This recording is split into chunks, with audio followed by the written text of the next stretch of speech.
나는 전능하신 아버지 하나님 천지의 창조주를 믿습니다. 나는 그의 유일하신 아들 우리 주 예수 그리스도를 믿습니다. 그는 성령으로 잉태되어 동정녀 마리아에게서 나시고 본디오 빌라도에게 고난을 받아 십자가에 못 박혀 죽으시고 장사된 지 사흘 만에 죽은 자 가운데서 다시 살아나셨으며 하늘에 오르시어 전능하신 아버지 하나님 우편에 앉아 계시다가 거기로부터 살아있는 자와 죽은 자를 심판하러 오십니다. 나는 성령을 믿으며 거룩한 공교회와 성도의 교제와 죄를 용서받는 것과 몸의 부활과 영생을 믿습니다. 아멘.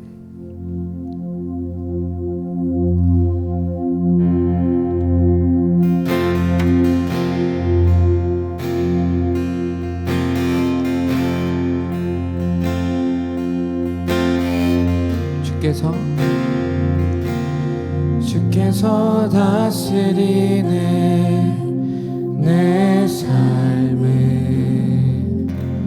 주께서 다스리네 내 삶을 주께서 일하시네 지금도 주께서 일하시네 내 삶. 우리 한 번 더 주께서 다스리네 주께서 다스리네 내 삶을 주께서 다스리네 내 삶을 주께서 일하시네 지금도 주께서 일하시네 내 삶. 주님만 의지해요 주님만 의지해요 주님만 의지해요 주님만 의지해요 예 주님 주님만 의지해요 주님만 의지해요 주님만 의지해요. 우리 다시 한 번 더 고백합시다. 주께서 다스리네 주께서 다스리네 내 삶을 주께서 다스리네 내 삶을 주께서 일하시네 지금도 주께서 일하시네 내 삶. 주님만 의지해요 주님만 의지해요 주님만 의지해요 주님만 의지해요 예 주님 주님만 의지해요 주님만 의지해요 주님만 의지해요 예 주님만 의지해요 주님만 의지해요 주님만 의지해요 주님만 의지해요 예 주님 주님만 의지해요 완전하신 선하심으로 우리를 오늘도 다스리시는 그 주님께 의지하오니 주 우리들이 주만을 예배하게 하여 주시옵소서. 주님만 예배해요 주님만 예배해요 주님만 예배해요 주님만 예배해 주님 주님만 예배해요 주님만 예배해요 주님만 예배해요. 우리 시간 가운데 선포하며 나아갑시다.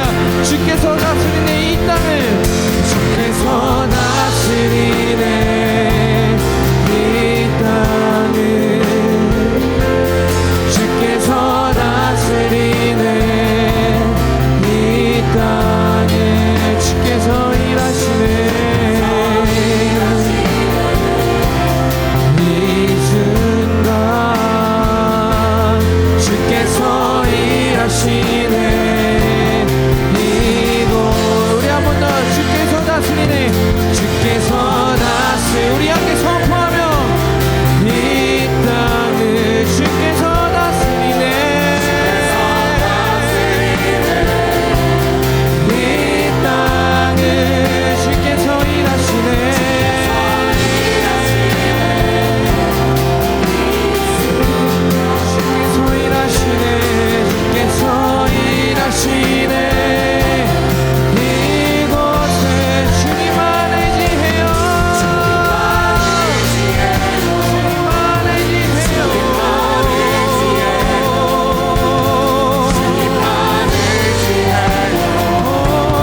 창조주를 한 번 더 주관하시고 예배를 받으시며 하나님께 영광의 박수 올려드립니다.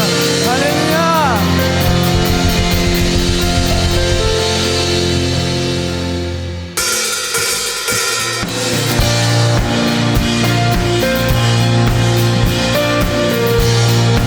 세상을 지으시고 죽기까지 그 사랑하신 놀라우신 그 주님의 은혜를 기억하며 우리 함께 고백하며 나아갑시다. 주 하나님, 주 하나님 지으신 모든 세계 내 마음 속에 그리어볼 때 하늘의 별 울려 퍼지는 내 성 주님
십자가에 달리사 우리 죄 사하셨네.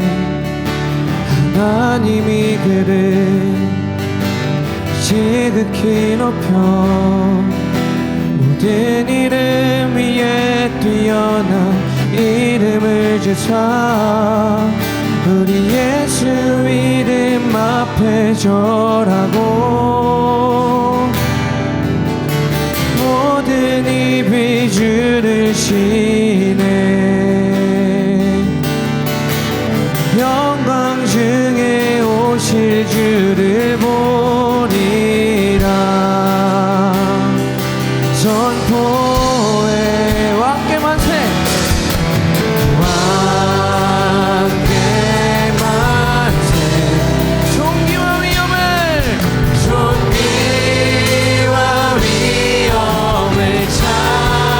왕의 왕께 만세. 주 예수 하나님 아멘. 그 원하신 예수 이름에 선포하노니 주 미국 교주들의 예배를 받아 주시옵소서. 우린 고대하네. 우린 고대하네. 주님 오실 그날 다시 사신 왕의 영광 이 땅을 비추네. 사단의 권세는 주 앞에 무너져 생명과 진리의 주 권세 가장 높도다.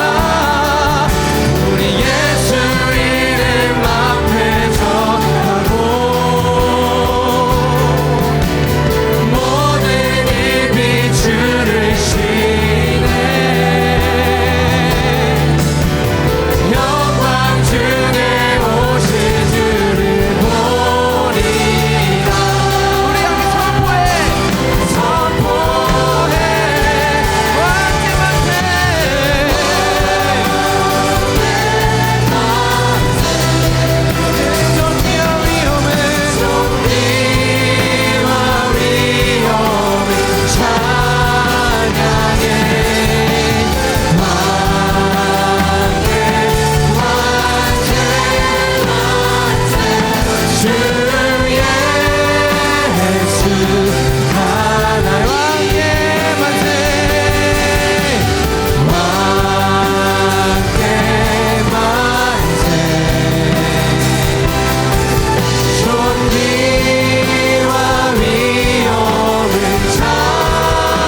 드리지만 주님 아버지는 이 시간 가운데 이미 우리들 삶 가운데 그 승리하신 주님을 선포하며 나아갑니다.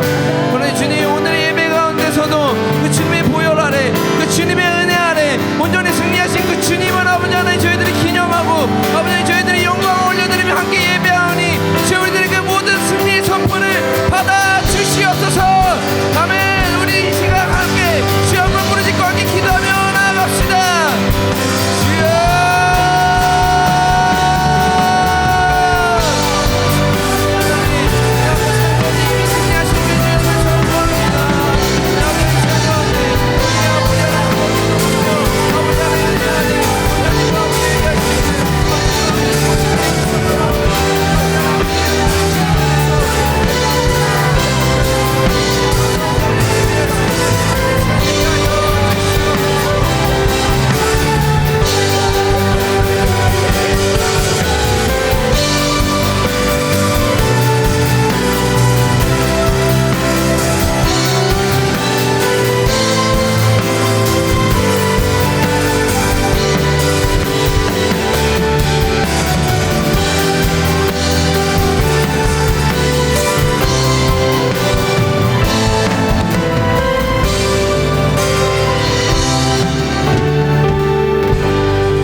기도드리시겠습니다. 사랑과 은혜가 많으신 하나님, 거룩한 주일을 맞아 하나님께 나와 예배드릴 수 있게 하심에 감사합니다. 주님, 지난 한 주간을 돌아보면서 사랑을 다짐하면서도 일상으로 돌아가면 다시 잊고 살아가며 사랑보다 미움이 가득하고 불평불만하는 세상의 나로 살아가면서 세상의 유혹과 고난을 넘어지며 힘듦이 생기면 주님을 원망하고 일어나지 않으려 하는 저희의 죄를 이 시간 고백하오니 용서하여 주세요. 항상 주님께서 함께 하심을 기억하고 이겨낼 수 있도록 도와주세요.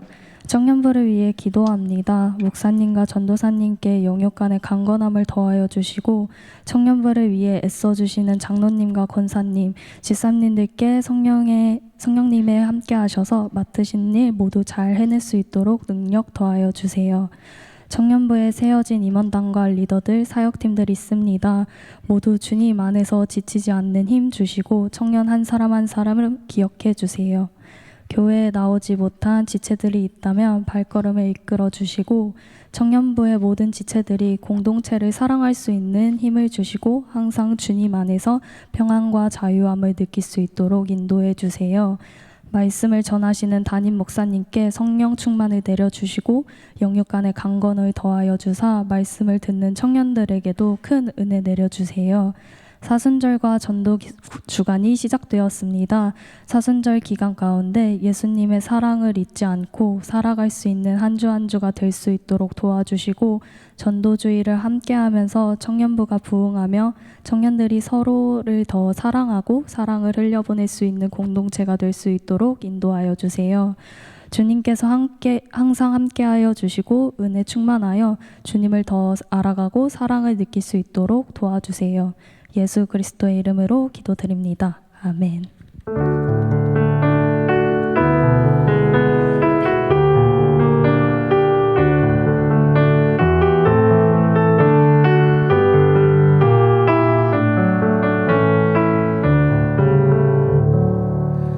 가능하신 분들은 자리에서 일어나셔서 함께 예물 봉헌하도록 하겠습니다.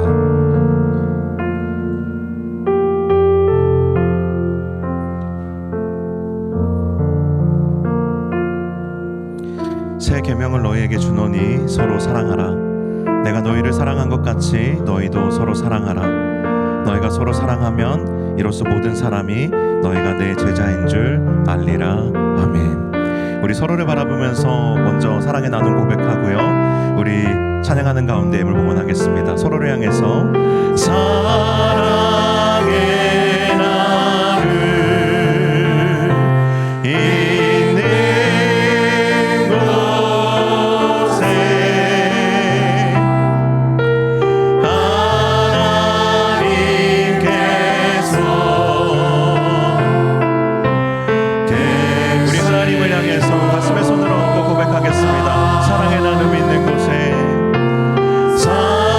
사랑의 나를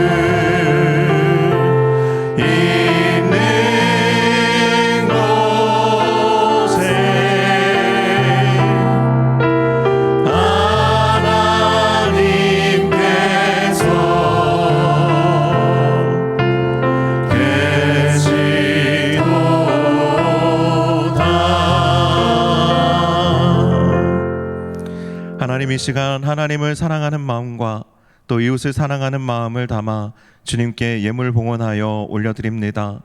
하나님, 이 예물이 닿는 곳마다, 이 물질이 이르는 곳마다 예배가 회복되고 하나님의 나라가 이루어지며 잃어버린 영혼들이 돌아오고 상한 심령이 치유받는 놀라운 역사들이 이어지게 하여 주옵소서. 이 예물과 더불어 주님께 의탁드리는 우리의 마음의 간절한 기도의 소원들 또한 하나님께서 헤아려 주시고 하나님의 선하심과 신실하심 가운데 응답하여 주옵소서. 감사드리며 예수님의 이름으로 기도하옵나이다. 아멘.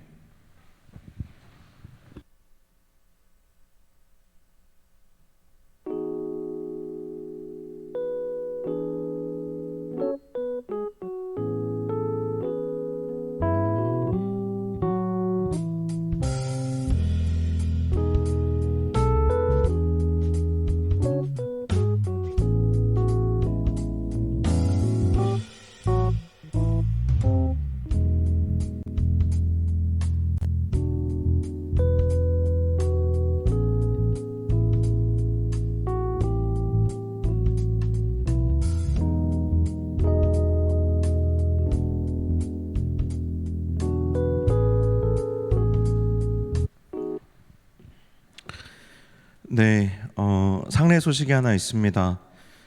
우리 17돌의 김효준 형제, 25돌의 김단비 자매님의 외조모님께서 별세하셨습니다. 그래서 주중에 장례로 모셨고요. 또 오늘 예배 가운데 혹시 보시게 되시면 또 많이 위로해 주시고 또 위하여 기도해 주시면 감사하겠습니다.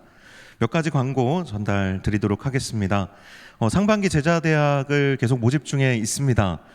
지금 제자반은 많이 등록해 주셨는데요. 지금 양육반 등록을 아직 미처 못하신 분들이 많은 것 같습니다. 이번에 제자반은 제가 담당하고요. 이번 양육반은 우리 전도사님께서 노량진교회 부임하셔서 처음으로 양육반을 이제 여시는데 여러분 뭐 이렇게 전도사님의 마음을 이렇게 더 기대하게 하시려고 아직 신청을 안 하신 거죠? 상처 주려고 안 한 게 아니라 오늘 지금 요 바로 앞에 우리 이 옷도래랑 이 사또래가 이렇게 앉아 있는데 네, 좀 이따가 찾아갈 거예요, 전도사님이. 그래서 여러분들 오늘 꼭 신청하셔서 양육의 첫 발을 내디디셨으면 좋겠고 하나님이 우리에게 양육반을 열어주셨다는 건 여러분을 주님의 제자로 부르시는 초청이니까 우리 은성이부터 시작해서 뒤에 방심하고 있는 가은이 다 이렇게 많이 신청해 주시면 감사하겠습니다. 네, 그리고 올해 첫 우리 부흥 사경회가 있습니다. 우리 신반포교회 홍문수 목사님께서 말씀 전해 주시고요. 주제가 신앙의 최고봉을 향하여입니다. 우리의 인생의 관점이 바뀌는 시간이 반드시 우리의 인생에는 필요한데요. 이번 부흥 사경회가 여러분에게 있어서 인생에 대한 관점이 바뀌는 신앙의 최고봉을 보게 되는 그런 계기가 되기를 바랍니다. 내일부터 시작이 되니까요. 여러분 오늘 또 기도로 준비하시고 내일부터 시작되는 부흥 사경회에 많이 참여해 주시기를 부탁드리겠습니다. 이 시간에는요 태신자 카드 작성을 잠깐 같이 했으면 좋겠습니다. 우리 지난주에 많은 분들이 벌써 올 상반기에 품을 영혼들을 좀 기도 가운데 작정하시고 또 작성해서 제출해 주셨어요. 지난주에 보니까 85명 정도, 86명이었나요? 이렇게 많은 분들을 이렇게 작성하고 내가 이번 기간 동안에 이 사람들을 내가 품고 기도로 섬기겠다 이렇게 결단해 주셨는데 지난주에 못 오신 분들도 오늘 좀 많이 계실 것 같아서 오늘 한 번 더 좀 작정하는 시간들을 가지려고 해요. 우리 임원분들이 중간중간에 여러분들이 손을 들어서 표시해 주시면 태신자 작정 카드를 나눠 드릴 거거든요. 혹시 필요하신 분 있으시면 손을 들어서 표시해 주시고 또 혹시 이제 지난주에 작성을 못 하셨다면 오늘 그 태신자 작정 카드를 가져가셔서 작성해 오셔도 되니까 지금 당장 생각이 나시지 않더라도 여러분들 작성해 오시고 또 지난주에 작정했지만 또 더 생각나는 영혼들이 있다면 오늘 한 번 더 작성해 주세요.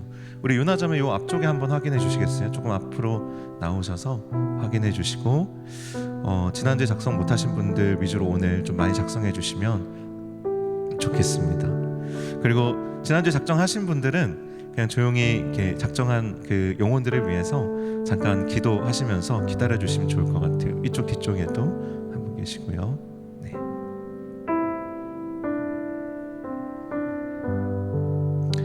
우리가 정말로 주님을 만나면 그 주님을 만난 감격으로 인해서 그것을 전하지 않을 수가 없습니다. 우리가 때로는 그 감격이 조금 줄어들기도 하고 때로는 막 넘쳐나기도 하지만 우리가 성실하다라는 건 때로는 부족하더라도 때로는 넘치더라도 그것과 상관없이 내가 꾸준히 내가 그 일을 감당하는 거죠. 전도는 어쩌면 우리에게 그런 사명인 것 같아요. 그래서 여러분들 내 마음속에 지금 사랑으로 충만하지 않더라도 이 태신자를 작정함으로써 한 영혼을 떠올리고 기도하다 보면 또 그 한 영혼을 향한 주님의 마음이 여러분 안에 넘쳐나게 되거든요. 그래서 여러분들이 한번 많이 도전해 보시면 좋겠습니다. 네, 거의 이제 받으신 것 같고요. 우리 잠깐만 그럼 같이 기도할까요? 우리 한 1분 정도만 좀 눈을 감고 아직 작정하지 못하신 분들은 하나님, 주님의 마음이 있는 곳에 제 마음이 있기를 원합니다. 제가 섬겨야 할 한 영혼이 떠오르게 해주십시오. 그리고 결단하고 작정하신 분들은 하나님, 이 영혼을 내게 주십시오. 정말 이번 학기 이 한 영혼을 얻을 수 있도록 하나님께서 이 사람의 마음의 문을 두드려 주시고 상황과 환경을 열어주셔서 예배의 자리로 주님의 품 안으로 돌아오고 또 나올 수 있게 도와주십시오. 우리 1분 정도만 우리 잠깐 침묵으로 또 묵상하면서 기도하도록 하겠습니다. 기도하겠습니다.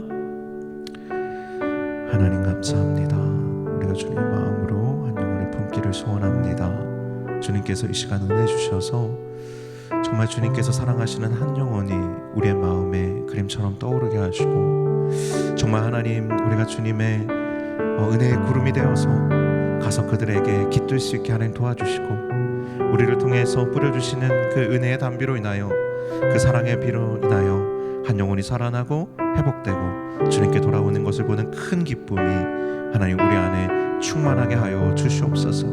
하나님 은혜 베풀어 주시고 우리와 함께 하여 주셔서 하나님, 우리가 복음 전할 때에 두려움과 떨림 가운데 전하지만 정말 하나님께서 주시는 은혜를 힘입어서 정말 하나님, 정말 하나님의 말씀이 역사하시는 것, 복음의 능력이 역사하는 것을 보는 시간들이 될 수 있도록 은혜를 더하여 주옵소서. 제가 짧게 기도하겠습니다. 하나님, 주님의 마음이 있는 곳에 나의 마음이 있기를 원합니다. 주님이 사랑하시는 그 한 영혼을 내가 그의 어떠함과 상관없이 사랑하고 품어 주님께로 인도하기를 원합니다.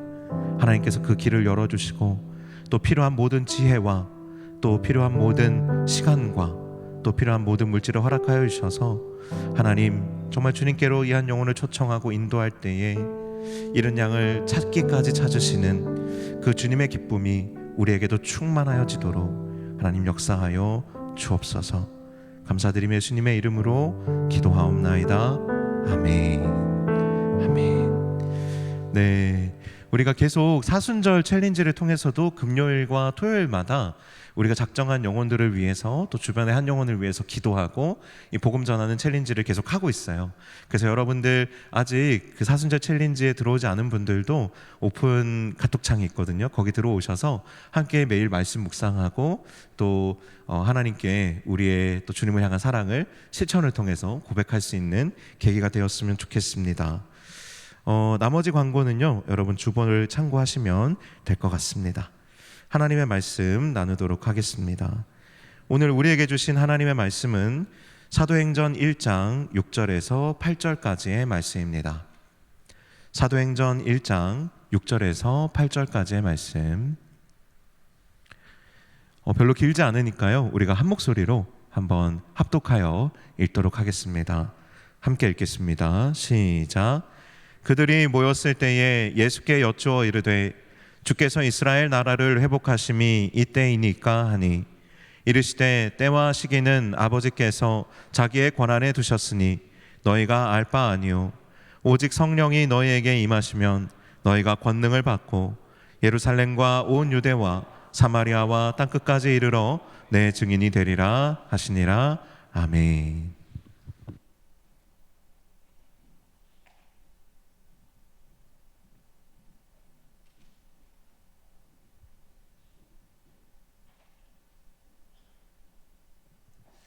네, 매주 둘째 주는 제가 옵니다.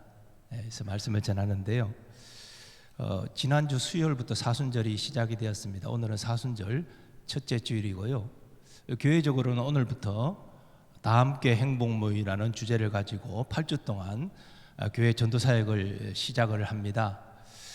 사실 교회적으로는 작년 하반기도 다 함께 행복 모임으로 전도를 했었어요.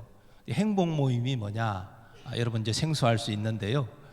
쉽게 말하면 소그룹 전도 모임입니다. 행복 모임이란 교회 예배가 아닌 구역과 소그룹 모임으로 태신자를 초청해 복음을 전하는 것입니다. 우리 청년부로 말하면 사랑방 모임에 지체 친구들을 초청해서 거기서 복음을 전하는 것이죠. 앞으로 이제 우리 청년부도 소그룹 전도에 대한 어떤 도전들이 있으리라 생각하는데요. 우리가 행복 모임, 소그룹으로 전도하면 여러 가지 장점들이 있습니다. 먼저는 이 친밀한 분위기 속에서 복음을 전할 수 있어요. 사실 우리가 이 예배에 우리 친구들을 초청하면 굉장히 어색합니다. 분위기가. 그러나 이 소그룹으로 초청하면 이미 아는 지인도 있고 또 모이는 사람이 10명 안쪽이기 때문에 얼마든지 친밀한 분위기를 만들 수 있고 또 이 친밀한 분위기 속에서 마음을 열고 복음을 듣는 장점이 있습니다. 그리고 소그룹 전도는 협력해서 전도하기 때문에 상대적으로 전도가 용이합니다. 접근하기가 상대적으로 쉽습니다. 예를 들자면 소그룹 전도는 이제 모일 때마다 자신의 태신자를 소개하고 또 공유해서 같이 기도합니다. 내가 전도할 태신자 나만이 기도하는 것이 아니라 다른 소그룹원들도 같이 기도해 주는 거예요. 서로가 서로의 태신자를 위해서 기도해 주는 것이고 또 모이면 이 태신자 관계 맺기 나눔을 합니다. 그분들을 초청하기 위해서는 이 좋은 관계를 맺어야 되잖아요. 이게 섬김이죠. 어떻게 섬기고 있는지, 어떻게 그 마음을 여는지 그런 것들을 나누기 때문에 이렇게 다가가고 이렇게 관계를 맺으면 되겠구나 배우게 됩니다. 그리고 실질적으로 섬김에 있어서 소그룹원들의 도움을 받게 됩니다. 도울 수 있고 또 도움을 받게 되는 것입니다. 그리고 초청하기 위해서 협력하는데 지금 우리 청년부는 주일날 소그룹 모임을 대부분 가지지만 이제 앞으로는 발전적으로 나아가면 주중에도 약속을 정하고 장소를 정해서 모일 수가 있어요. 그러면은 교회로 초청해서 예배 마치고 소그룹으로 복음을 전하는 것도 물론 좋겠지만 주중에 약속된 장소, 교회 바깥에서 만나서 복음을 전하는 것은 이제 불신자 입장에서는 접근성이 훨씬 좋다는 것이죠. 교회에 오는 부담감을 가지지 않고도 밖에서 정해진 공간에 모여서 얼마든지 스터디 그룹이나 이렇게 모일 장소들이 있잖아요. 그런 약속을 잡고 다 모여서 복음을 전하는 것이죠.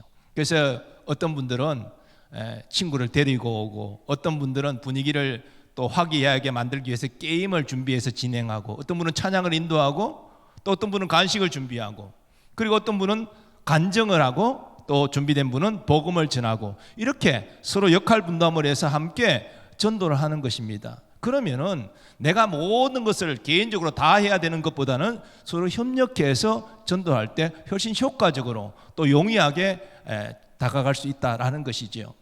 그리고 또 행복 모임 소그룹 전도의 강점은 소그룹으로 초청되어 온 분들이 거기서 복음을 듣고 예수를 믿게 되면 그 소그룹에 남게 된다는 것입니다. 참여하게 된다는 것입니다.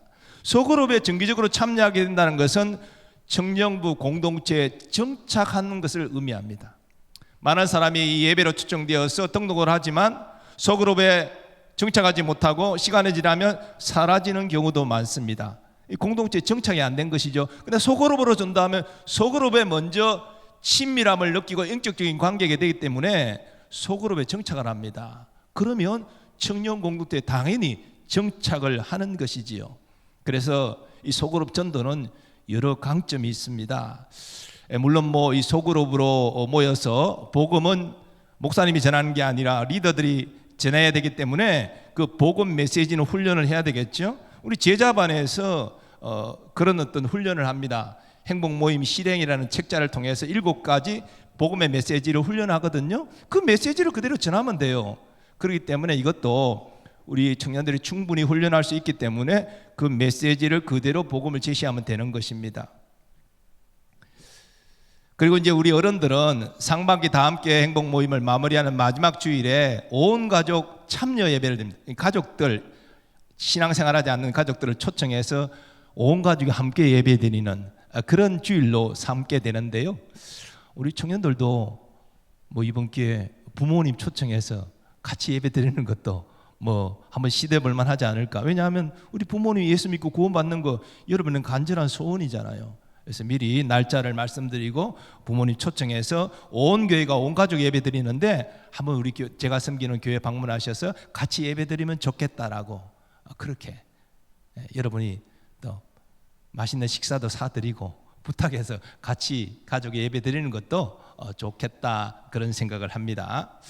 자, 오늘 본문 말씀은 부활하신 예수님이 하늘 아버지께로 승천하시기 전에 제자들과 대화를 나누신 내용입니다. 예수님이 이 땅의 구속사역을 마치시고 하나님께로 돌아가기 전에 제자들과 마지막으로 대화를 나눈 것이기 때문에 매우 중요한 말씀이겠지요. 특별히 우리 교회가 상반기에 전도사역을 시작하면서 이 말씀을 통하여 예수님이 우리에게 주시는 분명한 메시지가 있습니다. 이 메시지를 같이 공유하고 적용하는 시간을 갖기를 원합니다. 먼저 첫 번째로 예수님은 하나님의 비전에 초점을 맞추라 말씀하십니다. 예수님이 이 땅에 오신 목적에서도 알 수 있듯이 하나님의 비전은 죄인을 구원하여 하나님의 나라를 이루는 것입니다. 하나님이 이루기를 원하시는 하나님의 나라는 첫 번째 하나님이 다스리는 나라요. 그 나라 백성은 구원받은 하나님의 자녀입니다. 예수님의 초림으로 이 하나님 나라가 이 땅에 시작되었고 그리고 지금 확장되어 가고 있으며 이제 예수님이 재림하실 때 그 하나님 나라는 완성될 것입니다.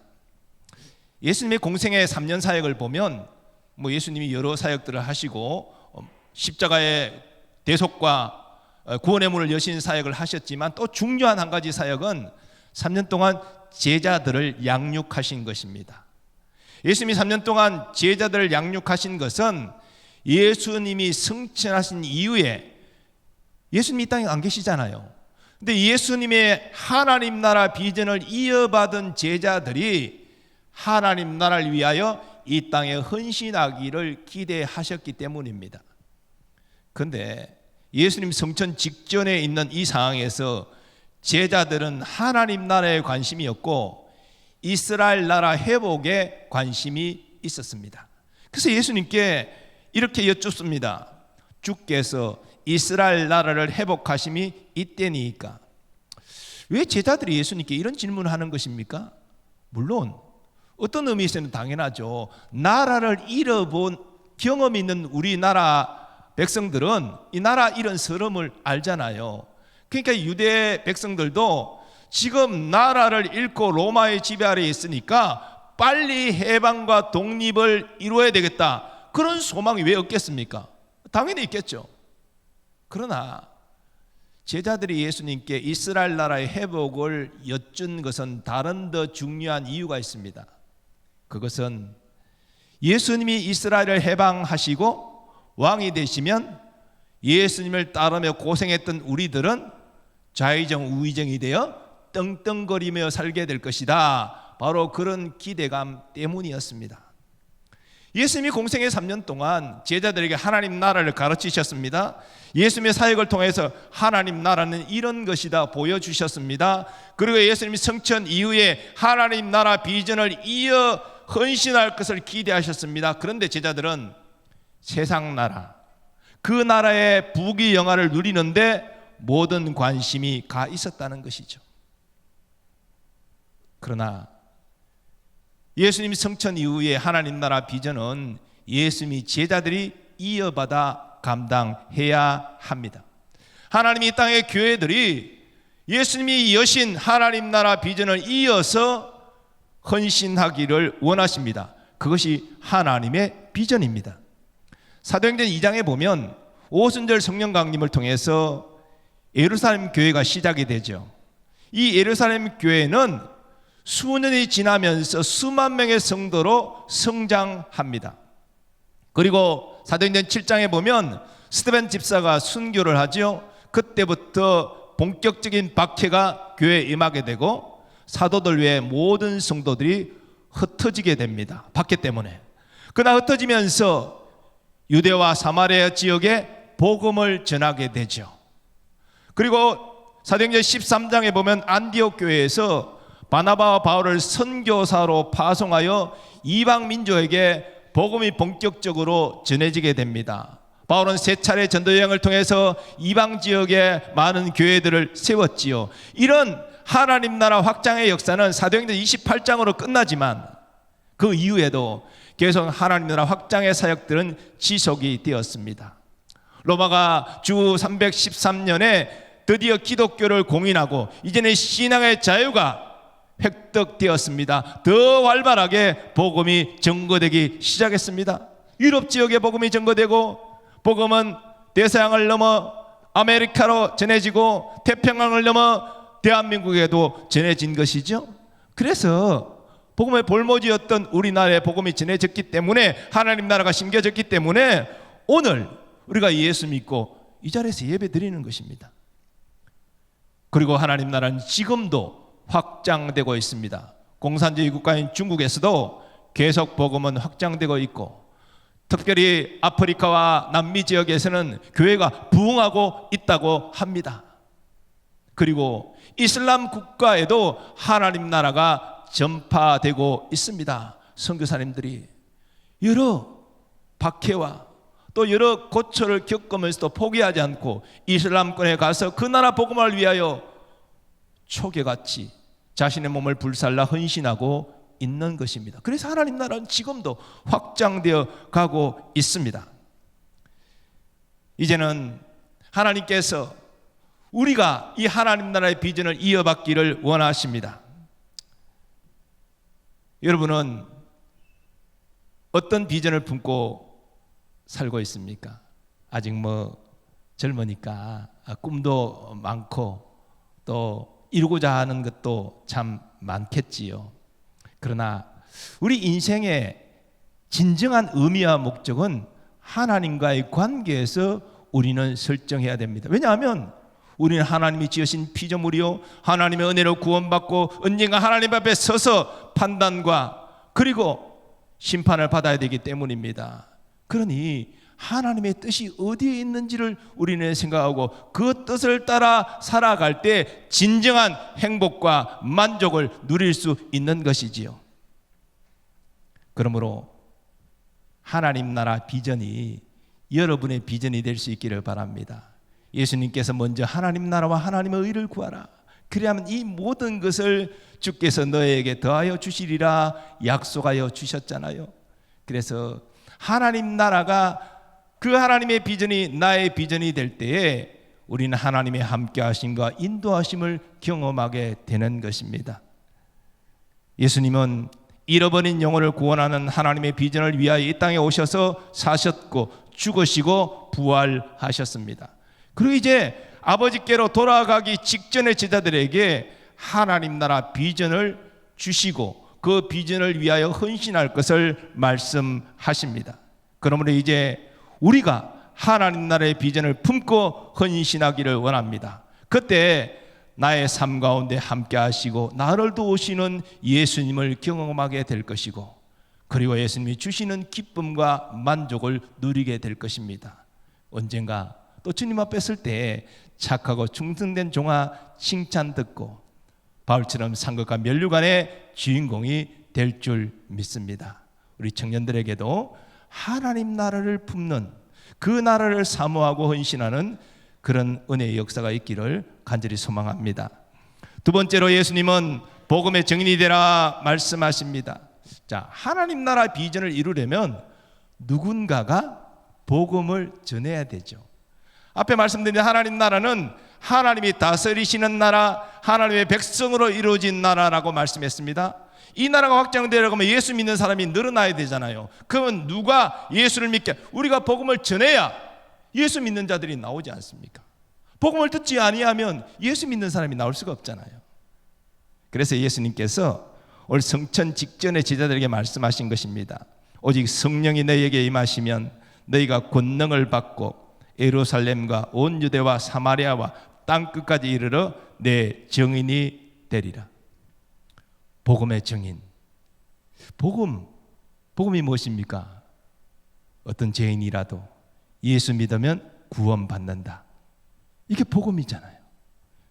예수님은 제자들이 먼저 복음을 받고 누리는 자로서 이제 복음을 알지 못하는 자에게 복음을 전하는 증인이 되라 명하셨습니다. 근데 예수님이 이 복음을 전할 때에 가까운 데부터 먼 데로 나아가라 말씀하셨습니다. 이런 의미에서 예루살렘은 우리가 사는 곳입니다. 우리는 우리가 사는 곳에서 만나는 사람들에게 먼저 복음을 전해야 됩니다. 누굽니까? 믿지 않는 우리의 가족, 늘 가까이 만나는 친구들, 직장 생활한다면 늘 만나는 직장의 동료들, 또 늘 마을에서 만나는 마을 사람들, 이런 사람들이 우리의 전도 대상이지요. 그런 분들을 위하여 기도하고 그런 분들을 주의 사랑으로 섬기고 소그룹으로 초청해서 복음을 전하는 것입니다. 다음으로 우리는 유대 지역에 복음을 전해야 됩니다. 유대는 동족을 의미합니다. 곧 우리나라 국민들을 의미하지요. 그래서 우리는 우리 나라의 복음화를 위해서 기도해야 됩니다. 그리고 사마리아가 있습니다. 사마리아는 당시 혼혈적으로 유대인의 미움을 받는 북쪽에 사는 사람들입니다. 우리로 말하면 북한 동포들이죠. 그들도 예수 믿고 구원받도록 우리는 기도해야 됩니다. 또 땅끝은 세계 모든 나라를 의미하죠. 세계 복음화도 우리와 상관없는 일이 아닙니다. 그래서 우리는 선교사님들을 기억하고 후원하고 기도하고 때로는 단기 선교를 가서 응원하고 또 배우고 돌아오는 것이죠. 그런데 예수님이 이런 엄중한 복음의 증인이라는 명령에도 불구하고 실제로 복음의 증인으로 살아가는 사람이 많지 않습니다. 왜 그럴까요? 첫째는 관심이 없습니다. 그저 제자들처럼 세상 나라에서 내가 목적한 바를 이루는 것에 가장 큰 관심이 가 있기 때문에 영혼 구원에 대하여 관심이 없어요. 두 번째는 용기가 없기 때문입니다. 관심은 있는데 그들에게 다가갈 용기가 없는 거예요. 친구에게 교회 가자, 예수 믿으라 말했다가 친구하고 관계가 멀어지면 어색해지면 어떡할까? 이런 생각, 부담감이 있으니까 다가가지를 못하는 거예요. 교회로 초청하지를 못하는 거예요. 용기가 없습니다. 그런데 더 중요한 문제는 전도를 위해 기도하지 않기 때문입니다. 여러분, 영혼 구원을 위해서 누군가를 품고 기도하면요, 관심이 가게 돼 있어요. 용기가 나게 돼 있어요. 근데 기도하지 않으니까 관심이 없어요. 용기가 안 생겨요. 여러분, 영혼 구원을 위해서 간절히 기도하고 계십니까? 기도하지 않는다면 아무런 일도 일어나지 않습니다. 강가 한 마을에 홍수가 났습니다. 집중적인 비가 많이 와서 비는 그쳤지만 이제 강가에 물살이 엄청나게 셉니다. 그런데 위태롭게 한 배가 있었는데 그 물살이 워낙 세기 때문에 배가 흔들리다가 그 안에 있던 한 아이가 떨어지고 말았습니다. 강가에 사는 아이이기 때문에 웬만큼 수영을 하지만 물살이 워낙 세기 때문에 물살을 헤치고 밖으로 나올 수가 없었습니다. 사람들이 발을 동동 구리면서 지금 어떻게 하나, 우리 혹시 애가 쳐다보고 있는데 한 젊은이가 몸에 로프로 밧줄을 메고 사람들에게 그 끝을 잡아달라 그러면서 물속으로 들어갑니다. 헤쳐서 아이를 붙잡았습니다. 이제 사람들이 소리칩니다. 그 줄을 끌어당겨 주세요. 근데 사람들을 구하는, 그 아이를 구하는 장면에 전부 다 시선이 다 몰려 있어가지고 누구도 밧줄을 잡고 있지 않았던 것이죠. 몇 사람이 다급하게 그 밧줄을 잡지 않았다면 그 거친 물살에 두 사람은 떠내려가고 말았을 것입니다. 다행히 몇 사람이 급하게 그 밧줄을 붙잡고 끌어당겼기 때문에 두 사람은 무사히 밖으로 나올 수 있었습니다. 이 예화에서 우리가 말하는 것은 우리가 복음의 증인이 되기 위해서 반드시 붙잡아야 될 것이 기도의 줄이라는 것입니다. 기도의 줄을 놓치고 있다면 구원의 역사 일어나지 않는다는 것이죠. 복음 전거도 우리가 감당할 수 없다는 것이죠. 우리는 가정의 복음화를 위해서 기도의 줄을 붙잡고 복음의 증인으로 살고 있습니까? 우리 친구들을 구원하기 위하여 그들을 포기하지 않고 기도하면서 내가 만난 예수님을 증거하고 있습니까? 성경은 하나님에게 천년이 하루 같다고 표현합니다. 이 표현법에 따라 우리 인생이 80이라 생각할 때 우리의 시간은 2시간밖에 안 돼요. 우리 20대 청년들에게 있어서는 그래도 한 3시간, 3시간이지 1시간 30분 정도 남은 시간이, 저는 1시간도 못 남았어요. 짧은 시간입니다. 그냥 아무 생각 없이 살다 보면 하나님 나라 비전, 주님이 명하신 복음의 증인 감당하지 못하고 부끄러운 모습으로 주님 앞에 서게 될 것입니다. 나는 너를 위하여 나의 모든 것, 생명까지도 아끼지 않고 주었는데 너는 내가 당부한 복음의 증인 사역을 얼마나 성실히 감당하고 왔느냐 물으실 때 주님께 아무런 답변할 것이 없다고 한다면 우리는 너무나 부끄러운 자가 될 것입니다. 그런데 사실 초대교회 때 복음의 증인으로 산다는 것이 쉬운 일은 아니었어요. 헬라어로 증인에 해당하는 마르투스는 이 단어의 기본으로 해서 영어 단어 순교자는 마르트가 나왔어요. 그러니까 초대교회 때 복음을 증거하는 자는 순교자를 의미했다는 거예요. 왜냐하면 초대교회는 박해받던 시기였기 때문입니다. 예수 믿는 것 때문에 붙잡혀 고문당하고 원형경쟁에서 사자밥이 되는 그러한 시절이었기 때문에 그 예수를 전하는 자는 더욱더 중재로 취급받았겠죠. 그러니 예수를 믿어라 전하는 것은 목숨을 거는 일이었다는 것입니다.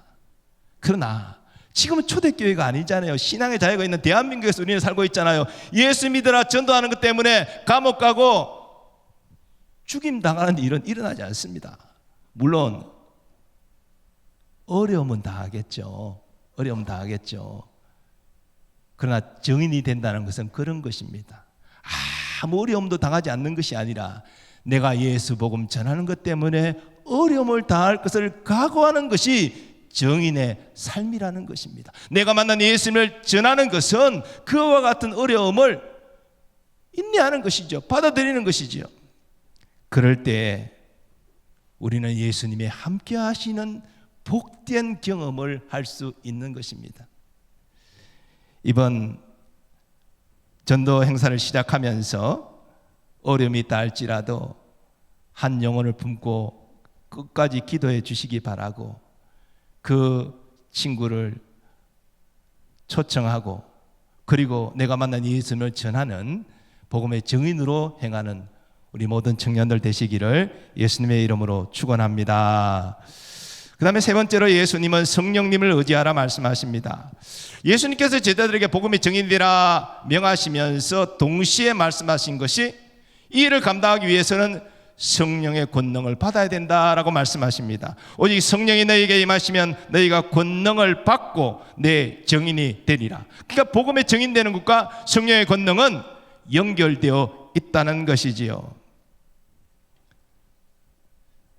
본문 바로 앞에 보면 성령으로 세례를 받는 하나님 아버지의 약속이 나옵니다. 이 성령으로 세례를 받는 것이 무엇이냐? 여러 해석들이 있어요. 그러나 이 성령으로 세례를 받는 것은 특별한 경험인데요. 일반적으로는 성령이 강하게 임하는 것을 의미하고, 그래서 성령으로 세례를 받는 것은 성령의 기름 부으심과 동의어로 이해합니다. 성령이 강력하게 임하기 때문에 거기에서 권능이 나타나는 것이지요. 중요한 것은 우리가 복음을 전하기 위해서는 우리 힘으로 안 되고 성령의 도우심, 강력한 권능을 입어야 된다는 것입니다. 우리가 두려움 없이 용기를 내고 담대히 지혜롭게 예수를 증거하기 위해서는 성령의 도우심이 필요합니다.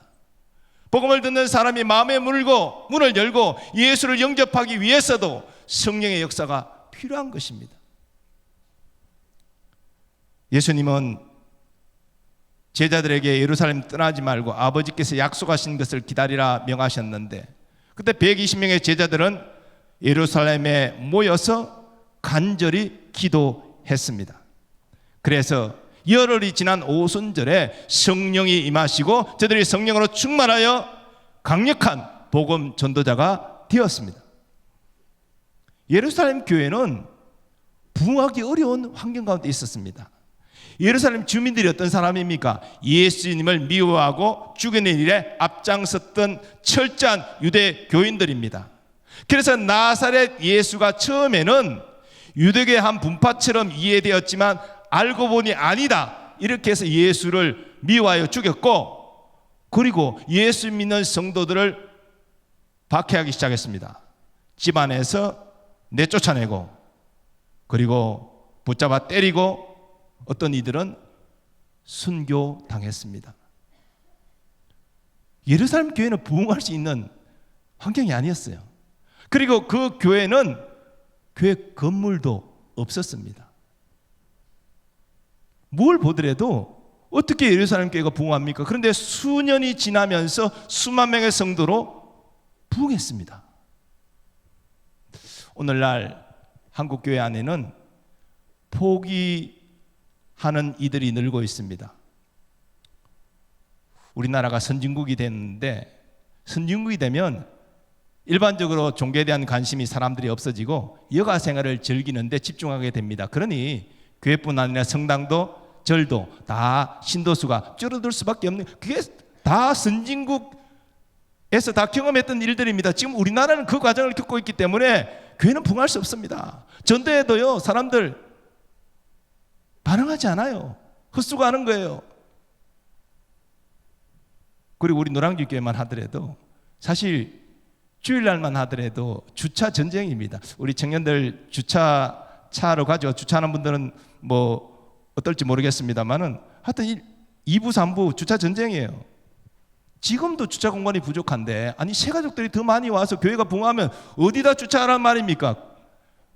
아니 이대로 줬사오니 무슨 뭐 전도가 뭔 필요 있고 교회가 부흥하는 게 뭐 중요합니까? 우리가 은혜롭게 신앙생활 하면 되지. 이런 분들도 있습니다. 그러나 과연 예수님도 그렇게 생각하실까요? 예수님은 너희가 선진국이 되었고 너희 교회가 여건이 그러니 나 너희 교회는 하나님 나라 비전에 대해서 말하지 않을게, 괜찮아, 그렇게 말씀하실까요? 우리 교회의 여건은 예루살렘 교회에 비하면 100배나 부흥하기 좋은 여건입니다. 그래서 우리는 부흥의 비밀이 무엇인지를 알아야 돼요. 환경이 문제가 아니에요. 기도하여 성령으로 충만할 때 담대히 복음을 증거하게 되고, 그 결과 많은 사람이 구원받고 교회가 부흥하게 되는 것입니다. 사도행전 4장 31절은 그러한 사실을 이렇게 증거합니다. 빌기를 다함에 모인 곳이 진동하더니 무리가 다 성령이 충만하여 담대히 하나님의 말씀을 전하니라. 이때 사도들과 예루살렘 교회 성도들이 기도할 때에는 산헤드린 공회의 박해가 본격적으로 시작될 때였습니다. 그 박해 가운데 그들은 기도했고 성령의 능력을 받아서 담대히 복음을 증거했고 예루살렘 교회는 부흥한 것입니다. 우리가 능력 있는 복음의 증인 되기 위해서는 세상 나라에 우리의 삶의 초점을 맞추지 않고 하나님 나라에 우리의 삶의 초점을 맞추어야 합니다. 그리고 성령으로 충만해야 합니다. 성령의 도우심을 받을 때만이 우리는 능력 있는 복음 전도자가 될 수가 있는 것이지요. 그런데 우리가 성령을 권능을 받고 성령으로 충만해지는 것은 내가 원한다고 다 이루어지는 것이 아닙니다. 우리가 기도 많이 했다고 적시로 이루어지는 거 아닙니다. 제자들도 예수님 약속 붙잡고 간절히 기도했지만 그날 성령 세례를 받고 성령으로 충만해진 게 아니에요. 그들은 10일 동안 언제 성령이 임하실지 알지 못하는 가운데 계속 포기하지 않고 기도했습니다. 10일째 되었을 때에 성령이 임한 거예요. 기다린다는 것은 사실 힘든 일이에요. 우리가 공무원 시험을 치고 시험을 잘 쳐서 좋은 결과를 예상할지라도 결과가 나오는 것을 기다리는 것은 초조한 것입니다. 왜? 내 생각은 잘 봤다 할지라도 결과가 나오지 않았으니까 그걸 기다려야 되니까 날짜가 다가올수록 초조해지는 것. 어쩔 수 없는 것입니다. 근데 우리는 기도하고 하나님을 기다리는 것이잖아요. 하나님의 역사를 기다리는 것이잖아요. 주도권에 하나님께 있잖아요. 그러니 이 기다리는 것이 쉽겠습니까? 근데 여러분, 하나님은 우리에게 기다림을 통해서 우리의 믿음을 성장시킵니다. 우리의 환경을 보면 도저히 이 일이 이루어질 것 같지 않아요? 도저히 청년 공동체가 부흥할 것 같지 않아요? 그렇지만 우리는 하나님을 바라보고 하나님의 약속을 의지하고 기도하면서 인내하는 것입니다. 하나님이 이 일을 기뻐하시니 우리 청년 공동체를 부흥케 하여 주실 줄 믿습니다. 라는 소망을 끊지 않고 기도하고 인내하면 하나님의 때 하나님이 역사하여 주시는 거예요. 아니, 솔직히 김영근 목사님이 은혜롭게 말씀을 전해도 김영근 목사님이 청년부 부흥을 일으키는 게 아니잖아요. 우리 회장과 임원들이 열심히 노력하고 순장들이 열심히, 목장지기들이 열심히 하지만 그들이 청년부를 부흥케 하시는 게 아니잖아요. 하나님이 부흥케 하시는 거잖아요. 우리 모두는 도구인 것입니다. 그래서 우리는 기도해야 돼요. 하나님의 때를 기다려야 돼요. 포기하지 않고 기도하고 헌신하면 하나님의 때 하나님이 부흥을 주시는 것입니다. 예수님 오늘 본문을 통해서 전도사역을 시작하는 우리에게 말씀하십니다. 하나님의 나라의 비전에 초점을 맞추고 복음의 증인으로 헌신하되 성령님의 도우심을 의지하라. 사랑하는 여러분, 우리 청년들은 예수님을 만난 경험들이 있는 그런 분들이 많이 있을 거예요. 그 감격이 아직 식지 아니하는 그 뜨거운 심장을 가진 청년들도 분명히 있을 것입니다. 그런데 우리가 예수를 만난 은혜와 사랑과 그 감격으로 충만할지라도, 복음을 누리고 있다 할지라도 복음을 전하는 증인의 삶으로 연결되는 것은 아닙니다. 은혜가 충만하지만 막상 복음의 증인으로 살라 그러면 이런저런 이유가 나와요. 그것이 우리의 연약한 실상입니다. 그래서 우리에게는 하나님의 도움이 늘 필요합니다. 우리의 연약한 모습을 그대로 인정하고 하나님께 기도하는 우리가 되기를 원합니다. 하나님, 내 마음을 회복하여 주시고 정말 내가 은혜와 복음의 빚진 자라면 다시 복음 앞에 서서 복음을 붙잡고 누릴 뿐 아니라 이 복음을 알지 못하는 자에게 전하는 증인으로 살게 하여 주옵소서. 그것이 주님이 먼저 걸어가셨던 십자가의 길임을 내가 고백합니다. 그렇게 믿음으로 순종하고 나아가면 여러분, 복음 전도가 즐거움이라는 것을 우리가 경험하게 될 것입니다. 왜 즐겁습니까? 주님이 나와 함께 하시기 때문에, 나의 걸음걸음을 인도하여 열매 맺게 하시기 때문에, 아, 이것이 귀하고 복된 것이구나. 그래서 기쁜 거예요. 그리고 마침내 내 가족이, 내 친구가 예수를 믿고 하나님의 자녀 되는 것을 볼 수 있기 때문에 또한 기쁜 거예요. 우리 모두 복음의 빚진 자임을 다시 한번 생각하면서 머리로만 복음을 빚진 것을 갚겠습니다 라는 것이 아니라 우리의 삶으로 복음을 누리고 복음의 증거자로 살아가는 십자가의 길을 걷기를 예수님의 이름으로 축원합니다. 이제 가능하신 분들은 다 일어나셔서 다시 복음 앞에 우리 찬양하도록 하겠습니다. 우리의 모습을 돌아보면서 다시 복음 앞에 서서 주님께 예배드리며 십자가의 길을 걸을 수 있도록 용기를 더하여 주옵소서. 우리 찬양하겠습니다.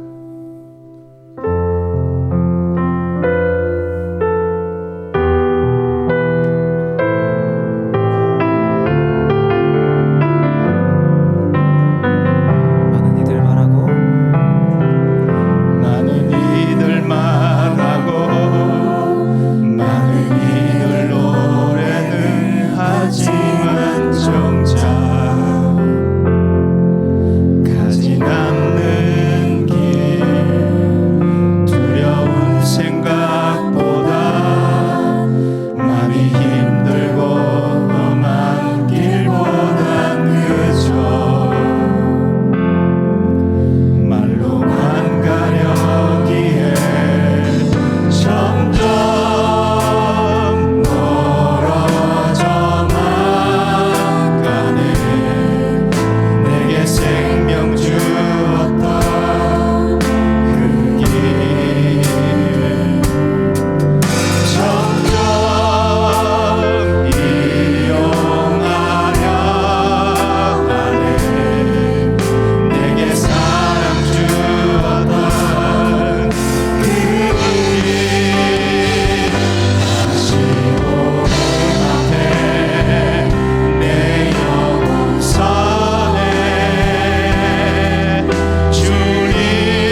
주님께 예배드리며 다시 십자가의 길 걸으리. 많은 이들 말하고 많은 이들 말하고 많은 이들 노래는 하지만 정작 가진 않는 길 두려운 생각보다 많이 힘들고 험한 길보다 그저 말로만 가려기에 점점 멀어져만 가네. 내게 생명 주었던 그 길 점점 미워하려 하네. 내게 사랑 주었던 다시 복음 앞에 내 영혼 선해 주님 만난 그대 나 다시 돌아가 주님께 예배드리며 다시 십자가의 길 다시 복음 앞에 섭니다. 다시 복음 앞에 내 영혼 선해 주님 만난 그때 나 다시 돌아가 주님께 예배드리며 다시 십자가의 길 우리 말씀 붙잡고 기도하기를 원합니다. 우리는 모두 복음의 능력을 경험한 적이 있습니다. 첫사랑의 감격으로 뜨거웠던 때가 있습니다. 지금 우리가 그 복음으로 충만합니까? 우리가 복음에 합당한 삶을 살고 있습니까? 오늘 말씀을 통하여 주님, 내가 다시 복음 앞에 서기를 원합니다. 복음의 능력으로 무장되기를 원합니다.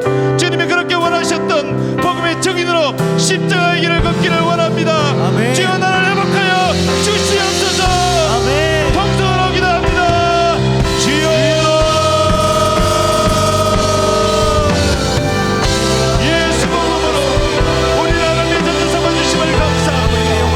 아버지 그것이 은혜임을 하나님의 아름다운 사랑임을 내가 고백합니다. 그러나 지금 내가 복음에 합당하게 복음을 누리며 복음을 전하며 살고 있습니까?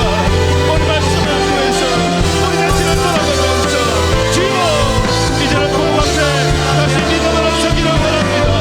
그 복음을 누리며 이제는 복음을 전하는 정의로 살기를 원합니다. 주여 나라 부어주옵소서. 아버지 하나님 그렇게 원하시는 하나님 나라의 꿈을 꾸며 복음을 증인으로 살고 이를 위하여 기도하고 성령의 능력을 입는 우리가 되게 하여 주옵소서. 이러한 인생이 하나님 함께 하시는 복된 인생이 될 믿습니다. 이러한 공동체가 하나님 함께 하시는 복된 공동체인 줄 믿사오니 우리의 청년들이 청년 공동체가 그와 같은 믿음을 갖게 하여 주시옵소서. 복음 앞에 서서 복음을 누리고 하나님께 기쁨으로 예배하고 이제는 주님의 원하시는 십자가의 길을 걸으시고 하나님의 백성들이 나아지게 하여 주셔서 주님의 인생이 하나님을 존귀한 인생, 복된 인생, 하나님의 영광을 인생, 성리한 인생 주여 되게 하여 주시옵소서. 주님 함께 주시옵소서.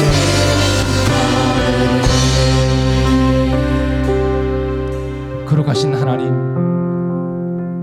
주의 갚을 수 없는 은혜로 인하여 하나님의 자녀가 되었건만 여전히 우리는 오늘 제자들의 모습처럼 세상 나라의 모든 관심이 가 있고 저는 남들이 부러워하는 성공과 부귀영화를 누리는데 우리의 모든 관심이 가 있지 않습니까? 오늘 말씀을 통해서 하나님이 우리에게 원하시는 모습이 하나님 나라의 꿈을 꾸며 예수님이 당부하신 복음의 증인으로 살며 이를 위하여 기도하고 성령의 권능을 덧입는 것임을 믿습니다. 하나님, 새벽일수 같은 우리 청년들이 그와 같은 하나님 나라 꿈을 꾸며 복음의 증인으로 살아 주님과 동행하며 성령의 능력으로 살아가는 복된 인생들 되게 하여 주옵시고, 우리 청년 공동체가 그와 같은 하나님 나라를 이루는 공동체가 되게 하여 주시옵소서. 오늘 찬양의 고백처럼 우리가 다시 복음 앞에 서며 그 복음으로 무장하여 하나님께 예배하고 주님이 명하신 십자가의 길을 걸을 수 있도록 우리를 도와 주시옵소서. 이제는 우리 주 예수 그리스도의 은혜와 하나님 아버지의 무한하신 사랑하심과 성령님의 역사하심과 교통하심이 하나님 나라의 꿈을 꾸며 복음의 증인으로 살되 날마다 성령의 능력을 의지하여 행하기로 결단하는 모든 주의 백성들의 삶의 범사 위에 이제로부터 영원까지 함께 하시기를 축원하옵나이다. 아멘.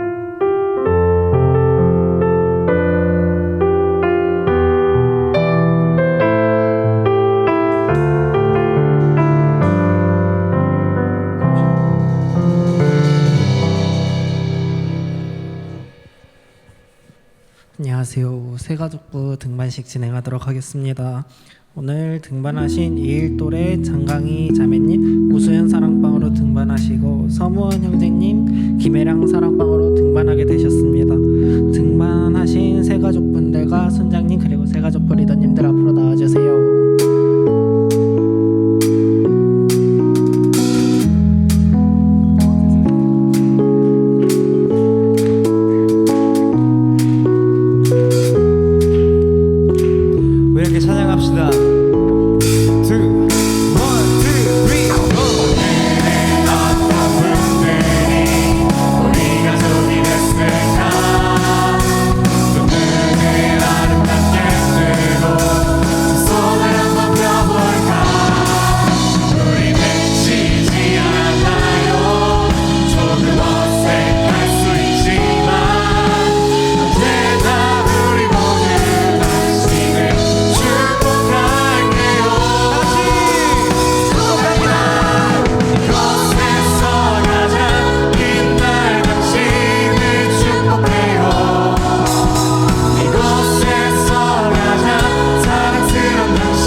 하겠습니다. 사랑이 많으신 하나님 아버지, 이 시간 무원 형제와 강희 자매를 우리 공동체 가운데 보내주시고 함께 등반식을 환영하는 시간을 갖게 하시니 감사합니다. 보내주신 공동체에서 온전히 하나의 교회를 이루기 원합니다. 함께 예배하고 기도하고 또 교제하는 가운데 주님의 사랑을 경험하게 하시고 또 주님 부어주시는 은혜를 나눌 수 있는 우리 모두가 될 수 있도록 인도하여 주시옵소서. 감사드리며 예수님의 이름으로 기도드립니다. 아멘.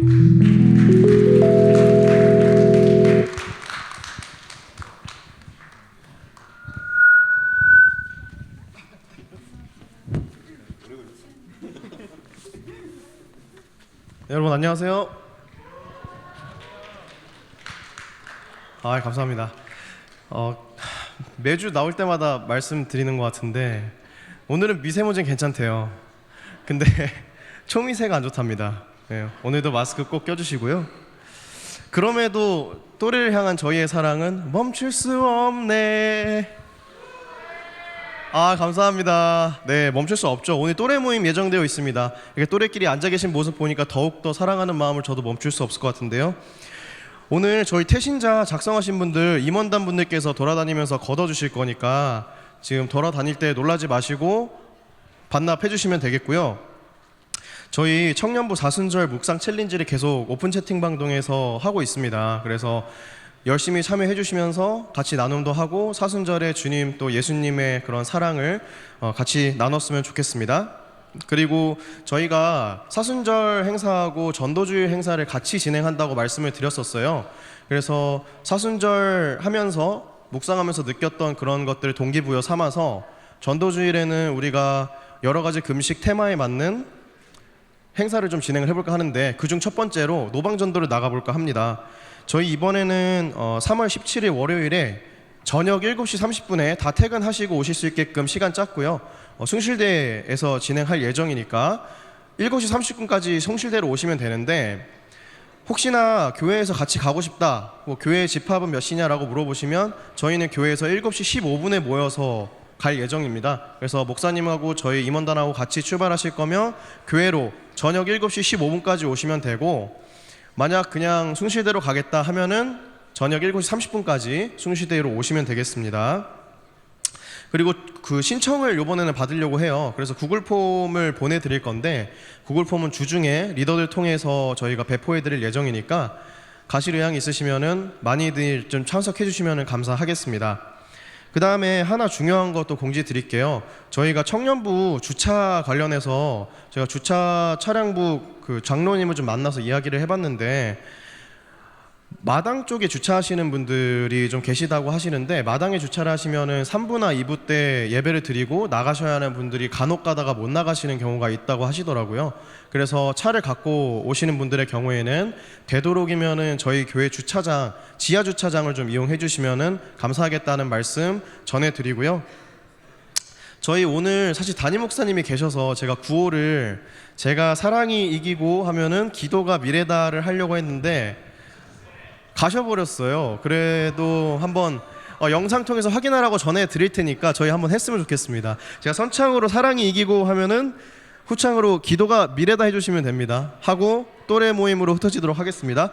사랑이 이기고 후! 감사합니다.